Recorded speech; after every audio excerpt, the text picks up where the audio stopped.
What's good, everyone? It's the guy your girl tells you not to worry about, back with another what if. But this time, I'm going to be remastering an old series I made a while back. And from what you guys can see from the title, it's, well, a Naruto what if. This time with him having Buu's abilities. Think Oob from GT, or Goku time. No, but for real though, guys, I noticed that a massive amount of those who watch the channel aren't even subscribed, so if you haven't done that already, you might as well to be updated on any future video, and if you want to be a super fan, you should consider becoming a member and joining the family. Anyways, enjoy. Hey Ross, sauce it up.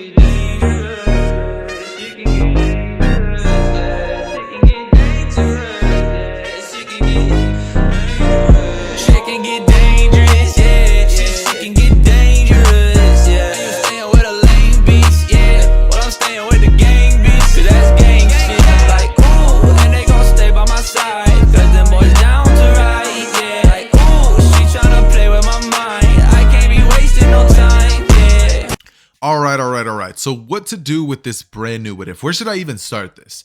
I'm thinking something along the lines of the birth of Naruto, but not exactly the exact moment he's born, but more or less when Obito's attacking the village and, you know what I mean, Kurama's pretty much loose. I'm thinking that I should start this off with like Kurama's claw literally embedded into Minato and Kushina after they both just, you know, sacrificed their lives for Naruto. I'm thinking that what should happen here is pretty much a scenario where essentially Naruto just kind of watching everything that's going on, and just because he's crying and completely unstable and uncontrollable at this moment, he pretty much with his eyes just like he's looking right at the direction of, you know, his mother and father, and he accidentally ends up shooting a chocolate beam at them, right? And because, you know, like Kurama's nail is inside of Minato and Kushina, I think that it would make sense for Kushina, Minato, and Kurama to all pretty much be turned into chocolate. Now, what's gonna happen here? Well, it's gonna be kind of weird, because since Kurama, Minato, and Kushina are all turned to chocolate, they kind of just fall onto the ground as like this little graham cracker thing that's just on the ground, and it's just like this chocolate carving of like Kurama, Minato, and Kushina, like really small, right? And when Hiruzen sees it, he's like, my god, Naruto, what have you, but it's just a baby, like he hasn't done anything. He has this strange aura of just power coming off of him, but it's so small that you would have to like know ki to sense it. And since he isn't a ki user but a chakra user, he wouldn't know whatsoever what Naruto just did. Oh, and by the way, Naruto's not going to be having any access to chakra for this what if because of his own ability. It's going to be after he, you know, absorbs Kurama, but that comes later on. But pretty much what I think is going to be happening during this what if is essentially Naruto's going to be growing up just like he would in the original story. I mean, Naruto this time around is raised by Hiruzen until he gets to the age of 4, and once he does get to the age of 4, I think that a perfect thing to happen, just because of the nature of who Naruto is, would be for him to pretty much be snooping around Hiruzen's stuff, right? He's snooping around for long enough until eventually he runs into this like perfectly kept chocolate bar. And it just looks so good. Naruto can't even help himself. He just... And by the time Hiruzen enters the room, he's like, Naruto, what did you... And Naruto's like, what? What happened? And, you know, Hiruzen is just like, there's no way that this dude just ate his mom, dad, and the nine-tailed fox. And Naruto looks at, you know, Hiruzen, and Hiruzen is like, Naruto, you just ate your mother and father. And Naruto not understanding what he means by that, he's like, dude, it's a piece of chocolate. But Hiruzen is like, I wouldn't want to know the person who knows that they ate their own family. So he just doesn't tell them anything. And Naruto carries on with his life, unknowing of the fact that he would gain access to quite a couple of abilities just because he ended up absorbing his father Minato, his mother Kushina, and the Nine Tails, which is going to be giving him the abilities of Kurama, Minato, and Kushina. So that means Uzumaki chains, Minato's teleportation, Kurama's chakra reserves, things along those lines, right? And because Naruto's going to be having access to all these things, he would have kind of taken that into himself, and it would slowly begin merging within his self of being. And eventually what would end up happening is Naruto ends up moving out into his own apartment, where after a little bit of time of being by himself, he ends up pretty much encountering some financial issues, right?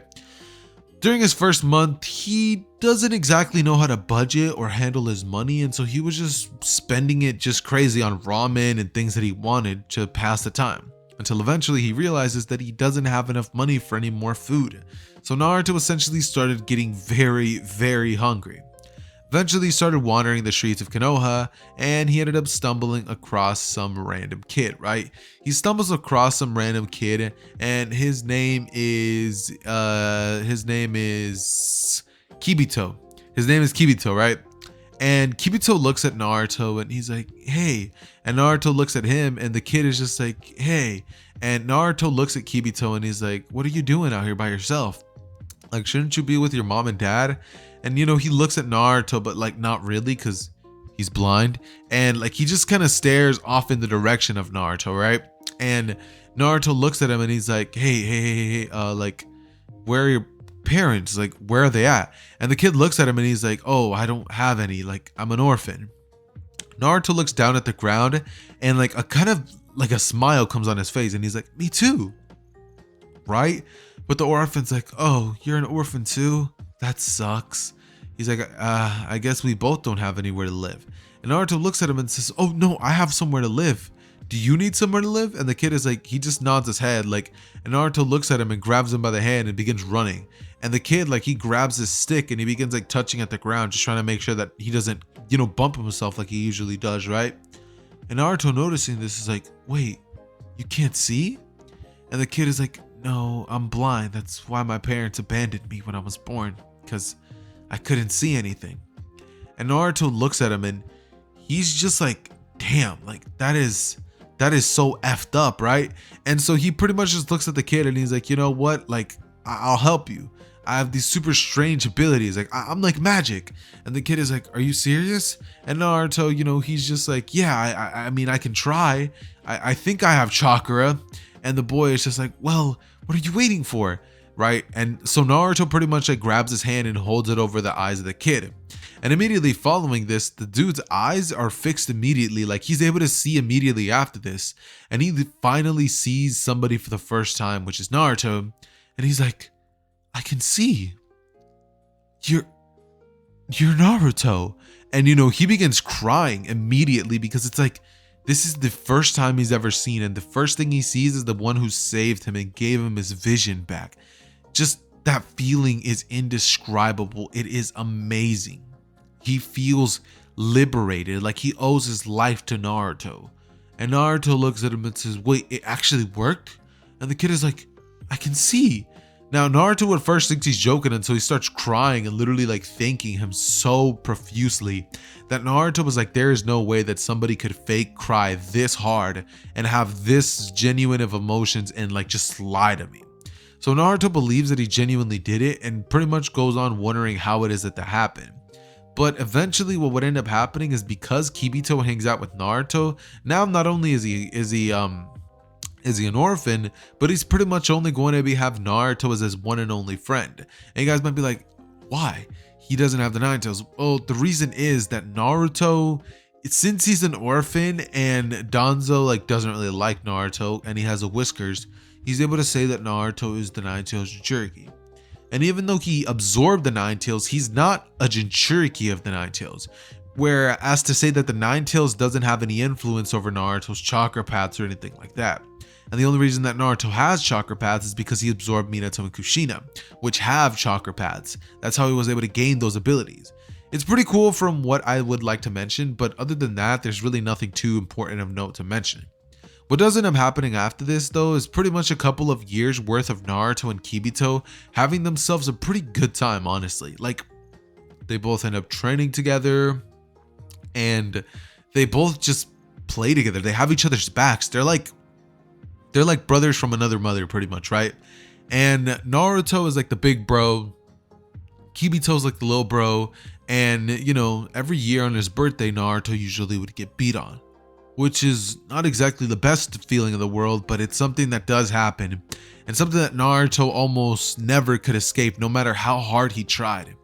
One day, what would pretty much end up happening is that Naruto would end up essentially pretty much walking down the street with Kibito, And essentially what ends up happening is that a bunch of the villagers would begin tailing Naruto and Kibito. And Naruto's like, come on, it's my birthday. You know how they get around this time. And Kibito's like, yeah, right, Naruto, let's go. And they begin turning corners, trying to lose the villagers. But eventually the villagers begin picking up the pace, running towards the direction of Naruto and Kibito. And they eventually begin turning more and more corners until eventually they end up on an alleyway where there's nowhere for them to run. All of the villagers begin getting around Naruto and Kibito, and one of them lets out, let's kill the Nine-Tails brat. He's the reason my mom is dead, and my little brother too. And other people are like, yeah, he's the reason my wife died. And everybody begins talking about how Naruto having the QB inside of him is pretty much a demon, right? And so Naruto's confused. He's like, I didn't do any of that. And the villagers, right, like not being allowed to talk about it, specifically tell him what he really is, would not tell him anything. But Kibito would be the only one there to stick up for Naruto, saying he didn't do any of that. He's a good person. You gotta leave him alone. Like, why can't you guys just get out of here? Mind your own business. He would never kill anyone. And the people would look at him and be like, get out of the way, kid. You wouldn't understand what it's like to lose everything because of this brat. It's that nine-tailed fox. He's the demon, right? And now Naruto looks at the direction of the villagers and he's like, but what are they talking about, right? And so Kibito begins to think back of, how his parents left him and stuff like that. And the one person that did kind of would have cared for him was his aunt, which was going to, but the thing is that the Nine-Tails was the reason that, his aunt died. So he was officially a orphan ever since, he could remember. And pretty much what ends up happening here is that he essentially is the only person. Like, picture this. Naruto and his friend are cornered by a bunch of villagers, and they're essentially telling him that they're going to kill him. Like, that is terrifying, especially when you're at the tender age of like 7 years old, which Naruto is currently at, with Kibito being 6.5, about to turn 7. He hasn't even started his life yet. But Naruto, not wanting Kibito to get hurt, would simply say, Kibito, run home. I'll meet you there in like an hour or two. And Kibito's like, no, Naruto, I had to run away last year, but this year, I'm not doing it. And so the villagers look at the direction of Naruto, and they're like, wait, we could kill Naruto, or we could kill something that's close to him, just like he killed something close to us. And the villagers begin getting this greedy looking, like mischievous, demonic, like evil smiles on their faces, right? And they look at Naruto and they begin laughing, chuckling to themselves, being like, yeah, let's do that. Let's show him the pain we feel every day, right? And then from here, the villagers rush at the direction of Kibito and begin to essentially beat on him, kicking him and jumping him, while Naruto has to sit there and watch as these villagers just completely berate him. As he's watching, he would let out, stop, please beat me. But the villagers don't listen, like they don't care. And then one of them turns to Naruto and kicks him and he's like, get out of here, you damn demon. And from here, they continue beating him as they just like laugh. They're literally laughing in front of this 7-year-old kid's face, right? And Naruto was just watching this in horror, watching his only friend that he's ever had in life get taken from him in like mere moments. It was so quick and fast acting that Naruto in that brief instant felt this demonic rage, this primal instinct overwhelm him of just rage and fury and vengeance and just lust to kill. And Naruto, he loses it. Naruto looks at him and falls onto the ground as he grabs Kibito's body, and then the villagers kick Naruto in the head and begin like laughing at him, saying, now you'll know what it feels like to lose someone you love. And Naruto picks Kibito's lifeless body up as he stares at the direction of the people who just took him from him, and it was almost as if Naruto's pupils completely disappeared. In an instant, Naruto appeared behind a bunch of them, and it was almost as if he was teleporting around them. Naruto began using the abilities of his father unknowingly, blitzing around the battlefield and essentially having it so that he was able to just cut through these villagers so fast, in fact, that they had no time to react whatsoever to the blows that Naruto was delivering onto them. This was a complete massacre.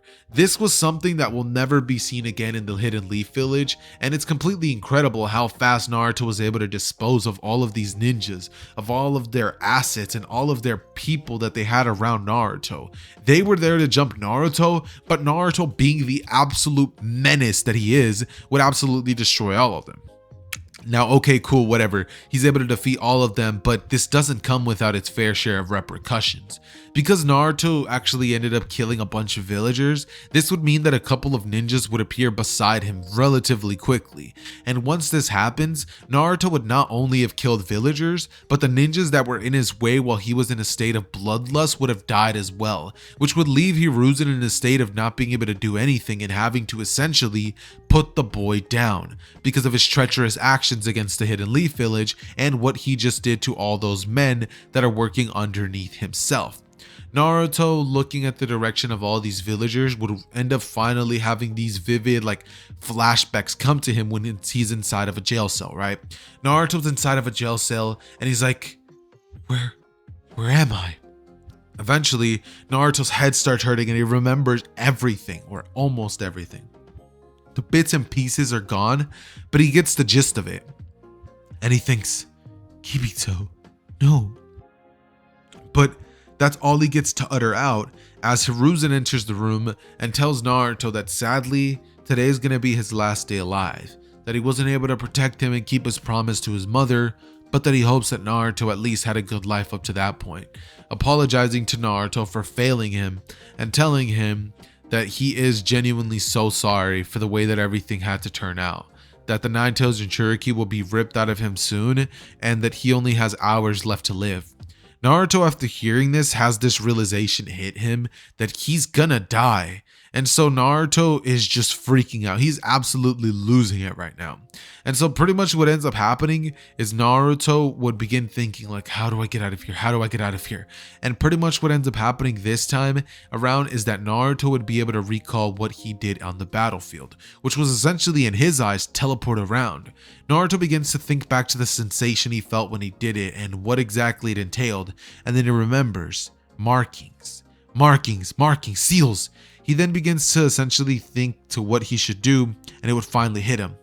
He immediately ends up teleporting out of there and instead teleporting inside of the grave of somebody. 6 feet of dirt would be on top of him, not letting him move an inch, as Naruto realizes that he just used the teleportation jutsu of Minato, his father, without knowing that it's his father's jutsu, to essentially teleport to his own grave.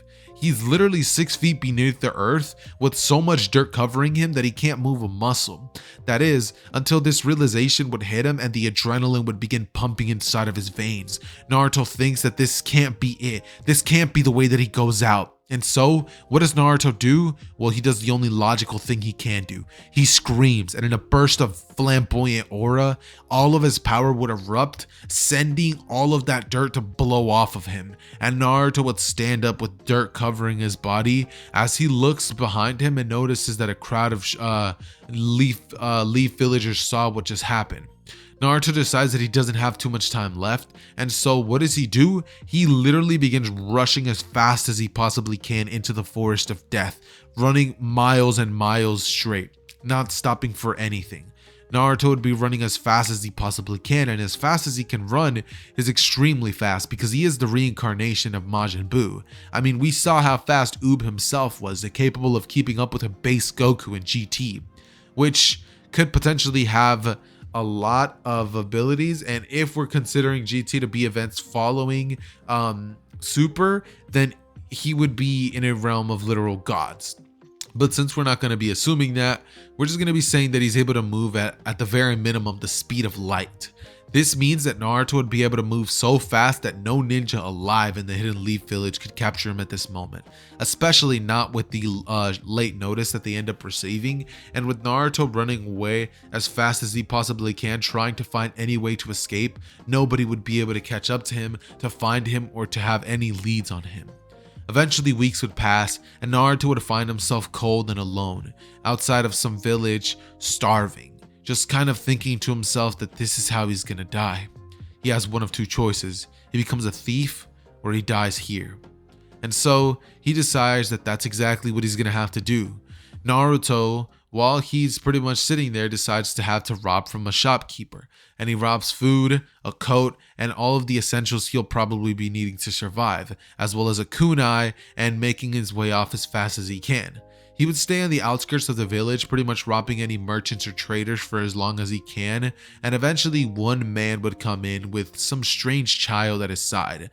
Naruto jumps out of the bushes and says, "Give me all your stuff if you know what's good for you." And this man would actually be Zabuza. Zabuza from the first arc of the entire Naruto, right?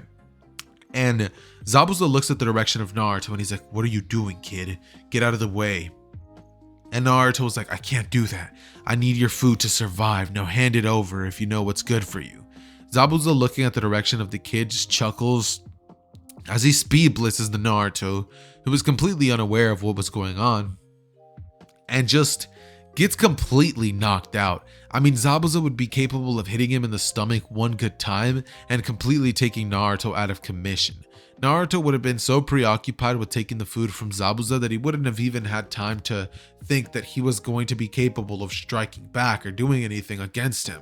And so Naruto was essentially taken by Zabuza, who would look at the body of Naruto on the ground unconscious and think, "Haku, do you remember when I found you? And you were sitting there cold, alone, and begging for help? And I took you in? Do you think we should do that for this one too?" Haku looks at the direction of Naruto and sees a bit of himself in the kid. He would say, "I'm merely a tool for you to use, Zabuza. But if this is what you wish, then that's what we'll do. And I will carry him all the way that you would need." And Zabuza would say, "Pick the boy up, we're going."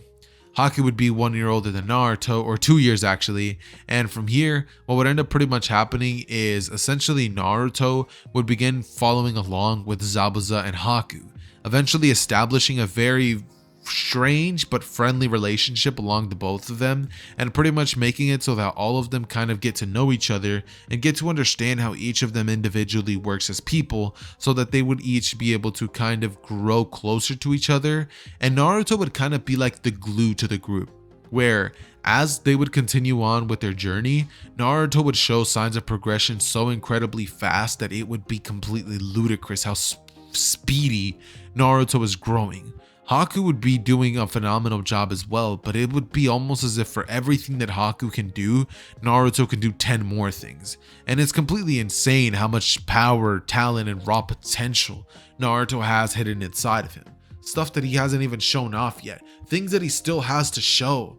Naruto shows off the ability of his teleportation jutsu to Zabuza, and what would pretty much end up happening is essentially Zabuza is like impressive, right? He continues training Naruto, and eventually they would end up get to a point where Zabuza's cold exterior shell would slowly begin being chipped at by Naruto's personality and overall just infectious nature that he has to rub off on those around him. I mean, obviously we know that Sai wasn't the same ever since he met Naruto, so was Kakashi and Yamato and pretty much anybody who came into contact with him. Naruto has this ability to change people. And for now, Naruto's heart is good, even though he has to do bad things to survive. But because this is the ninja world that he's growing up in, and because of the fact that he has nowhere else to go to, he has to follow Zabuza's orders, who's giving him a second chance at life. Naruto's not going to fight back against what Zabuza's saying. Naruto's not going to say, "Oh, it's wrong to kill this person." He's just going to do. And so is Haku. But as time would go on, Haku would have to admit that he's actually even himself growing very fond of Naruto. Eventually what would happen is we would encounter one mission with one singular man by the name of Gato. He's a gang leader who essentially would assign them the mission of destroying the bridge builder Tazuna, who is pretty much building a bridge that would pretty much stop the flow of money from one of his various incomes, right? And here would come Team 7, just like many of you guys would probably be expecting. Now, Team 7 this time around would essentially be composed of Sasuke, Sakura, Sai, and Kakashi. And you guys might be wondering why Sai is in this group. Well, Sai is pretty much only going to be in this group just to fill in for Naruto, because Danzo wanted to keep an eye on the Uchiha brat, and that's pretty much what I'm going to be summing this reasoning to, right? That's the only reason, and we're just kind of going to be keeping that as it is. And so Essentially, what ends up happening here is that Naruto and Haku and Zabuza would end up pretty much walking and getting close, right? They set a couple of traps for the what's it called, the mission, and eventually what would happen is the encounter between Zabuza and Kakashi. However, this time around, once the Zabuza begins to slightly begin losing to Kakashi, once he reveals his abilities of the Sharingan, Naruto would be more than capable enough to get in there and pretty much end up fending off Kakashi and so forth. And pretty much what would end up happening is Naruto would get in the way, stopping many of the attacks from landing. And Kakashi would say one word, "Naruto?" as he looks at the blonde locks and blue eyes that are flashing before him. And Kakashi would say, "Those eyes, that's definitely Naruto." As you know, he looks at the direction of the kid. And by the way, guys, sorry if you guys hear my chair making noises. I just got a new one, so you're not gonna hear the same noises. Now it's new ones. But basically, what ends up happening is essentially that they get into a full-on out fist fight taijutsu battle with a little bit of ninjutsu sprinkled in there. And just for good measure, I'm going to be saying that Haku fights off against Sasuke, that Naruto fights off against Sai, and Zabuza fights off against Kakashi. While all of this is happening, Naruto would notice that, Kakashi would low-key be overwhelming his technically father, Zabuza. So Naruto would get out of the way and, pretty much put himself in the range of attack of, Kakashi, helping out, Zabuza with his battle. And essentially what ends up happening is that it would be revealed that Naruto would have ended up actually dodging the wrong attack because that wasn't the real thing. It was just a shadow clone diversion just in case anybody tried to save him. Then the real Kakashi would come flying in out of nowhere with a Chidori in hand ready to pierce into Zabuza's heart. Naruto would try to lunge into the way, but before he could actually do so, Sai would shoot a bird made of art at his direction, and Naruto would get caught lacking with that as he stops midway and he has to watch as Zabuza's blood splatters all over him, and Haku watches this as well. Haku seeing this would get completely enraged, but it would be nothing compared to the absolute bloodlust and just anger that Naruto feels inside. The only other people to have ever taken an interest in him and the person who he viewed as a genuine father was just killed right in front of him. His blood still warm on Naruto's face. Naruto looks at Kakashi and says, "You bastard, I'm gonna fucking kill you," as he lunges in and essentially grabs Kakashi by the face. His claws are literally stuck into Kakashi's face, as Naruto essentially begins to clobber in at Kakashi's head and just beat down on Kakashi's body, with Kakashi saying, "Naruto, it's me, you don't have to stay with these." But Naruto's not listening. All of his senses are gone except for the one that is pretty much letting him see things. Actually, no, not even that, except for the one that's allowing him to feel what he's hitting. That's the only thing that Naruto still has going for him. And he would continue to pummel down on Kakashi's lifeless body until eventually he turns to Sai, who would have gotten on top of his bird and begun to fly off. But Naruto, using his flight abilities, would fly up into the air and shoot a mouth beam so powerful that it eviscerates Sai upon instinct. And then he lunges down onto the ground onto Sakura, who would be literally trembling so much that she would quite literally pee herself. Naruto has this wicked smile on his face that only Kid Buu can muster, and he would lunge at the direction of Sakura as he completely kills her and the bridge builder. And once he's done with that, he would look at the direction of Haku, who had already killed Sasuke. But him not having a sense of self would lunge at the direction of Haku, knowing only enemies to be the thing in front of him, and would accidentally end up killing Haku, his one and only, his second, not one and only brother, but his second brother that he had the chance to have. He kills him in cold blood. And once he snaps out of it and realizes what he does, Naruto was sat in the pool of blood of Zabuza and Haku, Kakashi, Sakura, Sai, and the bridge builder. And when the realization finally kicks in that Naruto just killed every single person he cared for, this hits hard. First, it was his friend, and now it's Zabuza and Haku. What did he do wrong to deserve the life that he has? Why does everything hate him? Why can't he just live a happy life? He knows it wasn't perfect, and he's not asking for that, but he's just asking for peace. He's asking for the people that he cares about not to be ripped from underneath him every single time. And he is mostly angered at himself for having killed his own brother. This finally hits, and when Naruto feels these emotions going inside of him, it would be like a part of Naruto inside of him dies. It would be like having to watch like everything you've ever worked for just crumble in front of you. Have you guys ever been playing Jenga and like been on like a winning streak and then like you tumble the tower over and everything just like falls apart and you lose? That's pretty much how it feels, except times that by 1,000. And that's literally what Naruto was feeling at this current moment. Right now, he would be cursing at the world and himself for having done that to his family and to Zabuza and to Kibito. Those suppressed memories would finally climb to the surface, and Naruto would hate himself for just a moment until he realizes that the core of all of his problems all along has been the Leaf Village. At every corner, the Leaf Village has been the thing that has done him wrong. Kibito lost his life because of the Leaf Village. Naruto had no friends because of the Leaf Village. And now, because of that same village, Naruto lost his one and only chance at a family. He lost everything because of the Leaf Village, and Naruto wants revenge. Naruto is gonna destroy that village and bring it down to its knees. With this said, Naruto essentially begins to go from village to village, making his way towards the 4 great nations and essentially going and finding the most powerful shinobis that he can find from every nation. Naruto begins to absorb more and more beings into his own self and pretty much consuming their abilities and their powers alongside with some aspects of their personalities. He would end up taking over a bunch of killers and a bunch of people who had very, very strange Kekkei Genkai abilities.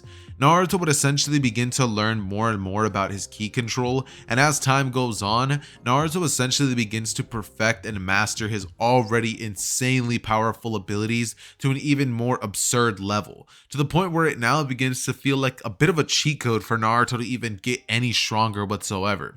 Naruto would go to nation and find himself the most capable shinobis he can find, and eventually he would encounter himself with the Four-Tailed Jinchuriki Son Goku, who was essentially going to be in one of the villages in like the stone or like fire or whatever, right? Now, Naruto being in that general area would have encountered his first real like threatening fight that he would have ever had to encounter in his life. And Naruto, with this battle being a possibility of him dying for once, would actually feel genuine fear. This is about one of the first times that Naruto feels as though he doesn't have 100% chance of winning. This is one of those times where Naruto genuinely does not know if he's gonna win or if he's gonna lose. And this kind of excites Naruto. This tension makes him feel giddy almost. And Naruto, with that said, would begin to essentially begin getting way more powerful, way more excitement rushing through his veins. Seeing the abilities that Son Goku would be able to use would make him extremely happy because he knows that once he absorbs him, it'll pretty much be game over and he can finally begin making his way towards the Hidden Leaf Village, back to take revenge on those who have wronged him. But the battle would begin with Son Goku weaving a couple of hand signs and essentially using a lava style magma something to essentially shoot at the direction of Naruto, which Naruto would easily be able to dodge using his speed to get out of the way rapidly, and then Son Goku would come in with a taijutsu flurry of attacks, which would actually end up landing and pushing Naruto back. He would eventually rush back in, shooting a couple of ki blasts, which Son Goku would create earth walls to block, and Naruto would then be essentially in the face of Son Goku, ready to throw a haymaker of a kick. The kick would be blocked by Son Goku's upper arms, and from here he would grab Naruto by the leg as he begins swinging him up into the air. Naruto, as of this moment, would then get slammed onto the floor as Son Goku then is pretty much able to use a magma style jutsu to point blank hit Naruto square in the face. And when this happens, Naruto would stay on the ground and it would almost look as if he just died. Like, Naruto's entire head would have pretty much been burnt to ash. And it's at that moment that Son Goku would essentially turn around and think that the battle was won. Because the thing didn't turn into smoke, it didn't turn into a wood log, and nothing happened to pretty much indicate that this wasn't the real Naruto. So Son Goku turns his back to it, having felt as if he defeated the target, but eventually Naruto's body would begin to recomposition itself, and his face would begin forming back to how it normally was, as he has this evil devilish smile on his face, as he then looks towards the direction of Son Goku, and then like opens his mouth, shooting a beam of energy that would literally pierce straight through the like abdominal area of Son Goku, as he would fall onto the ground and let out ow, as Naruto looks at the Son Goku, who is now currently bleeding out on the floor, and would simply let out that it was too easy once he thought that he had killed him with that simple base attack, that's nothing to somebody like him. If he wants to truly kill Naruto, he has to atomize him.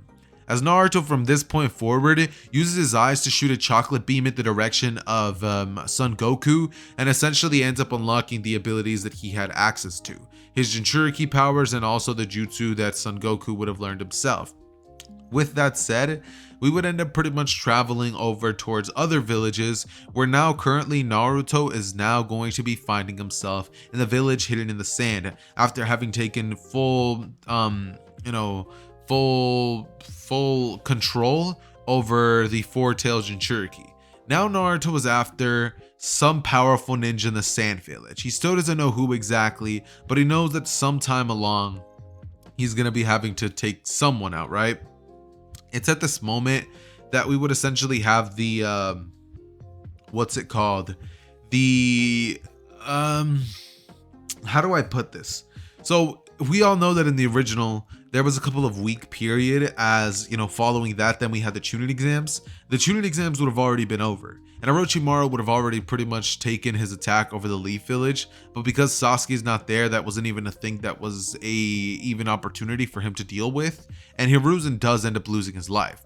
Unfortunately, what ends up happening because of that is that Danzo would be the one to come into power, because Jiraiya, even though like yeah he wants to go look for Tsunade, he would be unable to find her, just because this time around she would actually end up joining Orochimaru and restoring his arms. And she doesn't like join him permanently or anything like that, but he does end up pretty much giving him his arm back, as Danzo is now the one in control of the Leaf Village, and she could not care less for that village now, saying that it's pretty much done for now that Danzo's the one in control. And this would actually be quite interesting, because Hiruzen's not going to be there to take responsibility for everything that's happened to Naruto, and now Naruto's going to have to come back only to see that nobody who he wanted to get revenge against is even going to be there in the first place. It's going to be pretty interesting to see what happens there, but because of this, we're just going to jump back into the Gaara situation. Now, the Gaara situation is essentially going to be this. Now, we all know that Gaara in the original was meant to be a distraction for the Hidden Sand Village, and he would be this time around. Except now it would be a couple of months since that incident, and the Sand Village would pretty much not be in too good, in much of a good place with the village hidden in the leaves. But because of that, Naruto would storm on in there, and once he ends up pretty much being in the town, he realizes that there is one certain shinobi that many people are scared of and even call a demon, something that he was called once upon a time. Naruto goes towards the direction of Gaara, and when he meets him, he would kind of have this idea of maybe wanting to recruit him to help him, you know, kind of destroy the Leaf Village and maybe the Sand Village if he wants. But Gaara would really not be interested in joining anybody. Gaara is mostly just interested in killing people and getting people's blood, right? Because at this moment, Shukaku's been bothering him for the longest time. And because of this, when Naruto gets closer and closer to Gaara and tries to begin trying to talk to him, Gaara would use his sand coffin on Naruto, which he would then laugh at, as you know, Naruto was pretty much killed. But Naruto would stand right in front of him, having been rebuilt with his regeneration abilities being completely stacked. Naruto would look at the direction of Gaara and say, "Now that wasn't very nice. And here I was thinking I was going to let you join me and take revenge over those who have called us a demon all our lives, to show them that we truly were once. But it appears that you are not worthy of that. You're not like brother or what's his name? Kibito. You're not like them at all, right?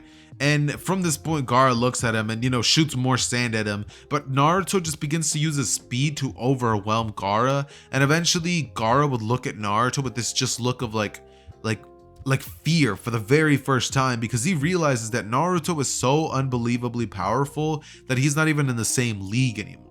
Naruto uses a candy beam and quickly is able to absorb the abilities that Gaara has, now having access to the sand abilities, which would be very, very sick. And during the fight, Naruto would have used Son Goku's abilities to essentially crystallize his sand, turning it into straight up glass, having so much heat being applied to it with the magma style. It would be a very, very interesting scene that I think that a lot of people would generally think that it's pretty cool.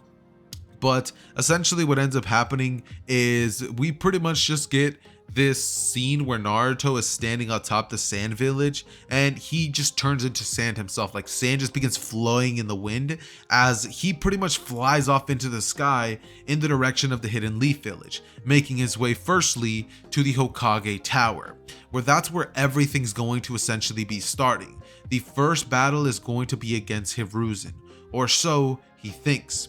When he steps into the tower, he sees Danzo sitting in the place of Hiruzen, and Naruto would look at him asking him who he is, with Danzo looking at the direction of Naruto, wondering what he's doing here. That, Naruto should have never came back to the village, and that he's glad that he did. Naruto looks at Danzo and says, "What are you talking about, old man?" "I'm just here for Hiruzen. Tell me where he is or I'll kill you as well." And obviously, Naruto's bluffing because he's going to kill Danzo either way, but he's just waiting for Danzo to tell him where Hiruzen is. Danzo looks at him and says, "You are one stupid boy. Have you not heard the news? Hiruzen's already dead. Orochimaru killed him." Once Naruto hears the news that Hiruzen was already killed, Naruto grits his teeth in the realization that he won't get the chance to get his revenge against the Hokage, and so he looks at Danzo and says, "So, you're the one who took over this cruddy village, right?" And Danzo says, "I am." Naruto, upon instinct, would pretty much blitz at the direction of Danzo and punch a hole straight through his stomach, which would lead Danzo to essentially die for the very first time. But using his abilities of Izanagi, I believe it is, he would come back to life right behind Naruto as he would try to capture Naruto inside of a world of Genjutsu. But Naruto would not be having it, lifting his hand up once, burying Danzo within sand and using the sand coffin to kill him. Danzo at this moment would realize that this is not a normal ninja, and he would begin wondering how in the world this kid got so powerful. Naruto's literally 13 years old, and at this current moment, he's treating him as if he is just a kid in the academy. Danzo is completely unable to defend his village or do anything. He would call for reinforcements very, very quickly, weaving a jutsu to get the attention of the Root Anbu, and a bunch of the members would get to the direction of where they're at. Immediately, Naruto would charge up a ki blast that would shoot in multiple directions and completely end up disintegrating multiple of the Anbu members, with Danzo barely trying to take the time out to essentially run away, knowing that if he doesn't, he's gonna be dying right there. But Naruto's not playing no games. Naruto's using everything that he has in his arsenal to potentially essentially let Danzo knock it away, and Danzo would begin to pretty much think of one singular way to escape the situation, using the summoning jutsu in reverse, right? He would begin weaving the hand signs and trying to get that to be done, but Naruto would place a marker on Danzo, and as Danzo teleports to the direction of his summonings, he pretty much ends up seeing Naruto standing right behind him. As Naruto is standing at what summoning should Danzo have? I feel like Danzo probably is one of those people who would most likely damn. What summoning should Danzo? I'm gonna give him snake summoning just because Danzo's a snake. So he's gonna be at Ryuchi Cave and Naruto's going to be standing right before him. As he says, "Where were you going, buddy? We just got started." And Danzo turns back to the direction of Naruto, who would essentially open his mouth and shoot a candy beam at the direction of Danzo, picking him up as multiple of the snakes around him would question what he thinks he's doing there and why he killed one of their snacks. Naruto, looking at the snakes before him, would not even have an expression on his face. He would just have this like cold, like just expression that just screams like, "I'm not threatened by you." And one of the snakes that would be of the lower tiers would rush in at Naruto, trying to eat him whole. but Naruto would stop the snake with one hand and would essentially, using magma style, would coat his entire arm with magma as he punches the snake down into the ground, and rocks of molten lava would remain on its skull, pretty much burning into the bone itself. And the rest of the snakes, looking at the direction of Naruto, would be enraged, as the main leader of everything, the largest snake, Manda, would look at the direction of Naruto and say, "You've taken it too far," suddenly rushing in at the direction of Naruto as he would shoot a candy beam, turning him into candy himself, and then proceeding to absorb him, gaining access to a new ability that he didn't have before, Sage Mode. Now, this would be one of those definite power amps that would take him from broken to absolutely unstoppable. Naruto, as of this current moment, has already reached levels of Otsutsuki power and beyond that. So anything that he does from this point forward is essentially just going to be, how do I put this? Do you guys know? It's going to be pretty much a formality, essentially. Like, let's say you know you're going to make the basketball team, but you still try out anyways. He's just doing it for blatantly, like, just as well a formality. And so Naruto, after dismantling multiple snakes from Maruchi Cave, would return back with Snake Sage Mode activated. As Naruto's like Snake Sage Mode would be that of like this teal and like ominous pink around it, like pink electricity that would just crackle off of him. And because this would be happening, multiple ninjas would essentially be on standby because of this said fact. Naruto from this moment begins to pretty much rise up into the air, and with his Snake Sage Mode activated, he would form a gigantic orb of energy in one finger, a pink ball of just death destruction ki that he would shoot down onto the village, completely leaving a Meliodas hole crater behind. And in case you guys don't get that reference, pretty much just imagine the Grand Canyon. That's what he leaves down below in that crater, obliterating the entirety of all of the villagers that were in the village, taking care of multiple shinobis, taking care of multiple Anbus, and essentially taking care of every single thing that remained in the Hidden Leaf village. Naruto would stand there laughing for hours until eventually it becomes boring. Naruto would begin to kick rocks and wonder where exactly he goes from here, but it's at this moment that one squad would return back from a mission, and this squad would be Team Guy's squad. Now, Team Guy's squad, upon looking at the devastation that was just caused, would look up at the sky, seeing Naruto up flying in the air with this pink hue to his skin, as he looks kind of like second gear Luffy, and they would wonder what happened. Might Guy looks at him and says, "I want answers. Where is the Hidden Leaf village, and what did you do to it?" Thinking that this is some sort of genjutsu or something. But Naruto bends his neck in a way never seen before by, normal people, and he then looks at Guy saying, "You're another Leaf Shinobi, aren't you?" As Guy says, "Yes, I am, and I'm here to take you down," as he immediately activates the 7th gate of joy open, and he looks at the direction of his students saying to stay back, with Lee saying, "Fine, Guy Sensei," being completely hyped for this battle that's about to take place. Naruto, looking down at Guy, would smirk as this just devilish smile comes over his face, and he flies down at the direction of Guy, with Guy being absolutely shocked at the mere fact that Naruto's able to keep up with him. Eventually, Naruto would send Guy flying back onto the ground, breaking one of Guy's arms. And Guy would land down onto the ground as he looks at all of his students and says, "Run! You guys need to get out of here, now!" Lee would immediately protest this, saying, "Guy Sensei, I can help!" But Guy screams at him and gives them this stare of like, "This is my final goodbye." He opens the 8th gate of life and then looks up towards the direction of Naruto with his broken arm, squeezing it, balling it up into a fist, saying that this is his final stand, that he will protect them the same way that his father protected him so long ago.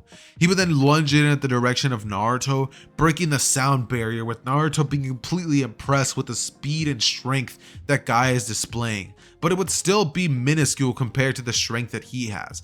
Just imagine the difference essentially being something like Super Saiyan 2 Vegeta versus Super Saiyan 3 Goku. Like, yeah, you're strong, but it's like you're not as strong as me if I was to actually try. And that's essentially what's going down right now. Might Guy is doing his absolute best to stay alive and push Naruto back, even going over to use the dragon kick to essentially, the Hirodora kick, to essentially completely try to like break Naruto, but like nothing is working. Naruto just essentially dismantles Guy, and following this, he would end up flying towards the direction of his team and essentially making Guy watch as Naruto turns each of them into candy and absorbs them all. Naruto, as of this moment, now has one Sharingan in one eye and one Byakugan in the other, having absorbed Neji's, Byakugan ability and gentle style, fighting style, right? And with that, Guy would scream, calling him a monster, as his chakra reserve finally runs out, and Guy just has to think finally with his final thoughts. Kakashi, I guess I'll be joining you. As from here, the screen pretty much goes to black, and Naruto is the only thing that's standing there in that crater left. He's pretty much lets out this maniacal laugh as he finally says that he got revenge for Haku, Zabuza, and Kibito. He's excited for everything that just happened, and Naruto could not be more grateful for what just happened as of this current moment. Naruto finally did it. After all of these tries and these failed attempts, he finally ended up destroying the Hidden Leaf Village. And even though he didn't get the chance to tell Hiruzen what he truly thought of him and have that scene that he wanted to have for he's dreamed about confronting Hiruzen for months, for years, but he never got that. Luckily though, he did get the satisfaction of destroying the old man's village. And word would get around to many enemy nations of the Hidden Leaf Village, finding out that somebody was powerful enough to single-handedly obliterate the Hidden Leaf Village. They would all be on high alert, and each of them would be preparing their ninjas only to essentially try to defend in case this adversary was to try to come after them. But none of them have any idea of the fact that Naruto, if he truly wanted to, could obliterate them all with nothing but one finger. And that's potentially one of the craziest things of all of this entire series, because it's genuinely the most true thing ever. If Naruto truly wanted to, he could obliterate the entire planet and fly out to the solar system from this point on. And you know what? He doesn't do that, because Naruto wants to savor the moment of having the opportunity to kill each and every other ninja individually. The first one that he goes after is going to be the Mizukage, flying over towards the direction of Inoki, as he pretty much uses the the Mizukage is the mist one, I think. The Tsuchikage, right? He goes immediately towards the direction of Inoki, having him be his first target for the villages that will also get destroyed. And the funny thing about this is that Naruto would take his time to pretty much give every single person in that village the slowest death possible. All the ninja fighters at the very least. He would let a couple of people escape, knowing that eventually all of them will share the same fate. And Naruto would pretty much pull an Android 17 and 18 on the entire world. When it comes to him fighting against Kages like Inoki and Killer Bee, he would essentially pace himself as much as he possibly can to make the battles last as long as they possibly can, making it seem as though he and the Hokages that he's facing off against have even a slither of a chance of defeating him. Playing dumb, letting himself be hit with their most powerful attacks. And the one Kage that actually almost ends up killing him would be Inoki, using a particle style jutsu, which would be very, very similar to one of those ki blasts that Naruto uses. He would almost have been able to kill Naruto had he have actually destroyed all of him. He ended up actually hitting him, and half of his body was pretty much atomized by that ability. But because Naruto has the absurd regeneration he does, he would have been able to pretty much bypass that and come back even from the depths of death. And because of this, it would pretty much lead us to a very, very, very dope moment, which would essentially consist of what would it consist of?